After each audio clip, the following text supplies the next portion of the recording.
మన ప్రభువును రక్షకుడైన యేసు ప్రభు వారి పేరిట శుభములు వందనాలు. ఈరోజు మనం మాట్లాడుకోబోయే అంశం క్రిస్మస్ అనగా ఏమిటి? క్రిస్మస్ అంటే మనందరికీ తెలుసు. క్రైస్ట్ ప్లస్ మాస్ అనే రెండు పదాల యొక్క కలయిక క్రిస్మస్గా ఏర్పడింది, లేదా క్రిస్మస్గా పిలుస్తుంటారు. క్రైస్ట్ ప్లస్ మాస్ అంటే క్రీస్తుని ఆరాధించడం. క్రిస్మస్ అంటే క్రీస్తుని ఆరాధించడం. యేసు ప్రభు వారు ఈ లోకానికి వచ్చిన సందర్భాన్ని పురస్కరించుకొని ఈ పండుగను మనం జరుపుకుంటుంటాం. మొదటి 3 శతాబ్దాలలో ఈ పండుగ జరుపుకున్నట్టుగా మనకి ఎక్కడ కూడా కనిపించదు.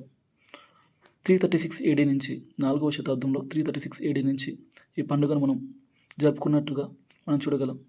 మిడిల్ ఏజ్ వచ్చేసరికి ఇది చాలా ప్రబలి ప్రతి ఒక్కరు క్రిస్మస్ జరుపుకుంటున్నట్టుగా మనం చూడగలం. క్రిస్మస్లో మనం జనరల్గా ఫెస్టివల్ని సెలబ్రేట్ చేసుకునేటప్పుడు ఎక్కువగా మనం డెకరేషన్ మీద కానీ, లేదా ఫీస్ట్ మీద కానీ, లేదా క్యారల్స్ మీద కానీ, వివిధ వాటి మీద మనం ఎక్కువగా ఫోకస్ చేస్తుంటాం. కానీ ఎక్కువగా ఫోకస్ చేయాల్సింది క్రీస్తు కేంద్రంగా క్రిస్మస్ జరుపుకోవాలని వేడుకుంటున్నాను.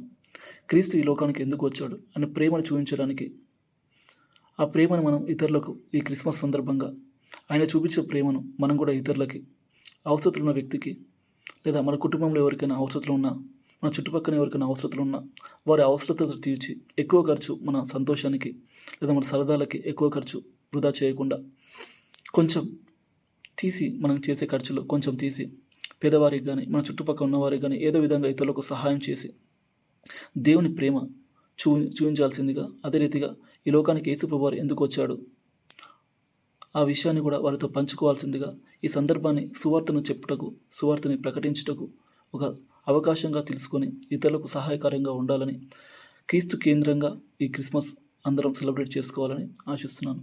Thank you.